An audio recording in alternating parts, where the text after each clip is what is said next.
On ne connaîtra Shakespeare, Molière, que par quelques pages arrachées d'un album. Et Bach, et Mozart, et Gershwin, que par quelques fragments de compilation à moitié effacés.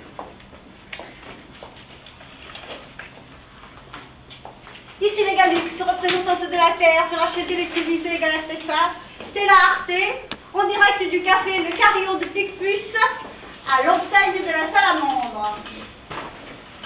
En cet après-midi exceptionnel, veille de la fête de la régénération, que nous allons continuer l'émission par les émissions carillonnesques. 12 minutes, 6% d'audience l'année dernière. Vous pouvez applaudir le duettiste Jacques Pinot, Jacques Cobino et Alodino.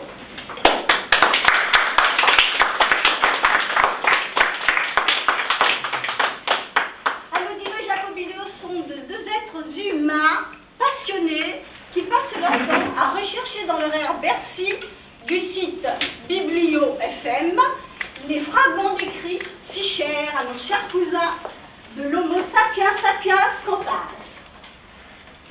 En cette veille de la grande fête, donc, que vont-ils nous jouer? Un client sérieux, ah, c'est incroyable, un incunable, une pièce d'un acte, écrite par Georges Moineau, dit Georges Courteline, qui a été représentée la première fois le 24 août 1896. C'est-à-dire... Et puis téléthéâtre, 12 minutes, top départ.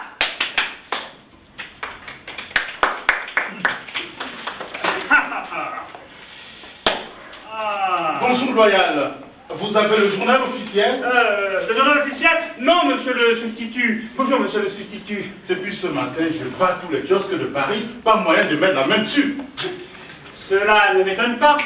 Toute une forme en pâte, juste quand on va les mettre sous presse. Il ne paraîtra qu'à midi. C'est marqué dans le gueulard en première page. Charmant, c'est bien ma veine. Pensez sa main à porter dès qu'il aura paru. J'ai hâte d'avoir des nouvelles. Vous êtes décoré? Décoré? Sorti probablement. Oh, qu'est-ce qui se passe? Il se passe que depuis un mois, l'intransigeant mène contre moi une campagne. À cause? À cause que le cousin du gendre du beau-frère de ma belle-sœur a décidé sa tante à mettre son fiole chez les frères des Picpus. Ah, zut alors! J'en suis comme un fou. D'ailleurs, je sais de qui vient le coup. De qui? De Barbe-Molle parbleu. Oh. Misérable plaignant. Avocat sans cause. Canaille. Voilà plus d'un mois que je l'observe, que je surveille sans souffler mot son petit travail de termite. Pistonné par les radicaux au ministère de la Justice, il a obtenu du garde de Sceaux la promesse d'être nommé substitut à Paris dès qu'il se produira une vacance. Alors, naturellement, il fait tout ce qu'il peut pour faire un trou au parquet. Au parquet? Oui, Pour regarder ce qui se passe? j'ai du mal à me faire comprendre. Je ne vous dis pas au parquet. Je vous dis au parquet, le parquet. Vous ne savez donc pas ce qu'on appelle le parquet? Ah, le parquet! Faites excuse! Allez donc voir chez le concierge au cas où il serait arrivé. Qui, le concierge? Le journal officiel, parbleu. J'ai cours, monsieur le substitut. Misérable plaignant, avocat sans cause, canaille. Je vais lui prouver de quelle voie je me chauffe moi. J'ai des amis au Figaro. Ah, bonjour, monsieur de Mémobrévis. Bonjour, monsieur le président. Ah, les gars du Centaure et Aldabert sont pas arrivés? Mais ces messieurs ne sont pas en retard. Il est à peine 11h30. Ah, je vous remarquer qu'il est 11h30 pour eux comme pour moi. Curieux temps où on veut juger le président et où des petits juges font l'intéressant devant les médias. Chargez l'affaire de la 12e? Du tout, deux affaires. La première à la requête du ministère public et la seconde à votre parti. C'est que moi je dois prendre le train pour Fontainebleau à 14h17. Et d'ailleurs à ce propos, permettez-moi de vous demander de vous en tenir au jugement du tribunal.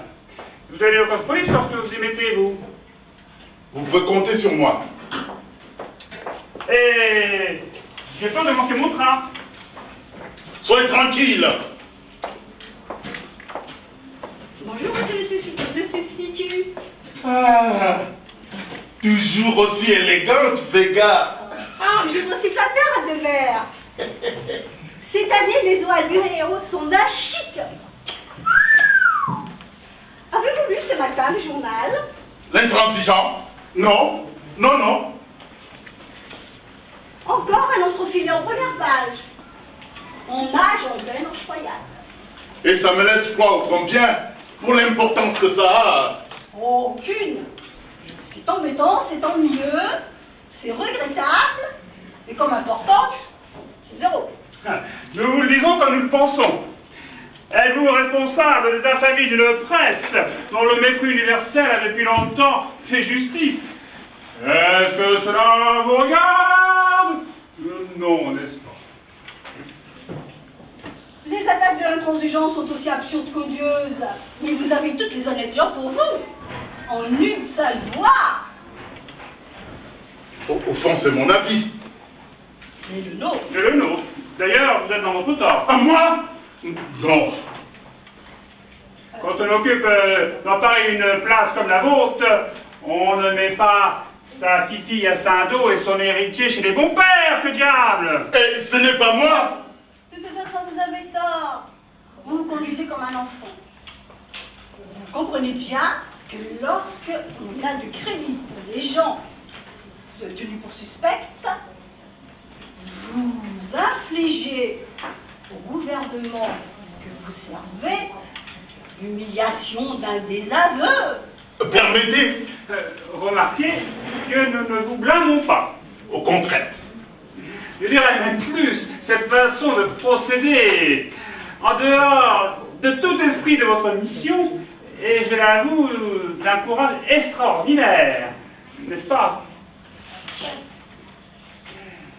Et d'ailleurs, c'est l'opinion du procureur. Il disait hier encore, ce garçon-là ira loin. C'est plus qu'une conscience, c'est un caractère. C'est plus qu'un homme, c'est un monsieur. Ah! Il a dit cela, le procureur? Oui, devant 40 personnes. En parlant de moi? En parlant de vous. Vous m'en donnez votre parole? Nous en donnons notre parole. Mais alors? Mais alors, en toute amitié et sincérité, vous ne pensez pas que cette malheureuse campagne doit avoir pour mes intérêts de trop fâcheuses conséquences? Vos intérêts sont servis par les circonstances comme jamais ne l'ont été les intérêts d'un magistrat à ses débuts. D'ailleurs, votre avancement vous le prouvera sous peu. Je suis aux ordres du garde des Sceaux. D'abord, c'est à l'express, à l'unique condition que cette campagne de presse qui n'a déjà que trop duré ne se prolonge davantage. Mais alors? Ah, mais beaucoup! Loin. Oh, mais croyez-vous que le garde des Sceaux n'a été conçu que pour endosser vos maladresses et recevoir en pleine figure de chenapan qui ne se sert de vous que pour mieux l'atteindre, de recevoir des crognons de choux et des pastèques? Mais enfin, monsieur le président, madame la juge, que voulez-vous que je fasse? C'est bien simple. Rien du tout. Dois-je me rendre à l'intransigeant en chemise et un cierge à la main pour ferme amende honorable? Ce serait quand même un peu excessif. Ou moi, magistrat, fonctionnaire du gouvernement, aller battre les antichambres d'une salle de rédaction et réclamer réparation? Certainement pas, certainement pas. On comprend pas. Nous ne vous jugeons pas. Alors j'en reviens à ma question, que faire? C'est bien simple. Rien du tout. Oh, ça me fait de la peine de vous voir comme ça, mon enfant. Ne vous faites donc pas de soucis. Ça me chagrine aussi de vous voir ainsi. Nous ne vous jugeons pas. Vous êtes l'acteur de votre destin. Cela dénote une pure indépendance d'esprit, une fierté peu commune, tout à votre éloge d'ailleurs. Remarquez, je ne vous passe pas la main dans les cheveux, je le dis comme je le pense. Vous me demandez votre avis, nous vous le donnons. Oui. Un peu de philosophie. De psychologie. De psychologie. Midi. Ah, ça met, ce gars-là va manquer mon train.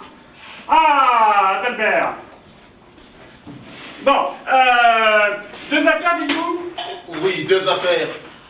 La première à la requête du ministère public, la seconde à proportion. Ah, ben on ne jugera que la seconde. Quant à la première, vous aurez l'obligeance de demander le report à huitaine. Ça fera la quatrième remise. Qui vous dit le contraire?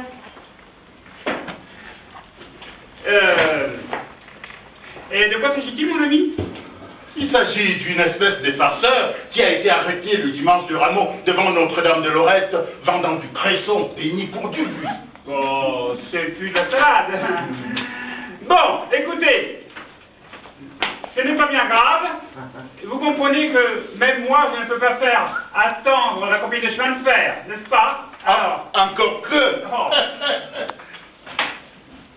Allez, hop, du balai.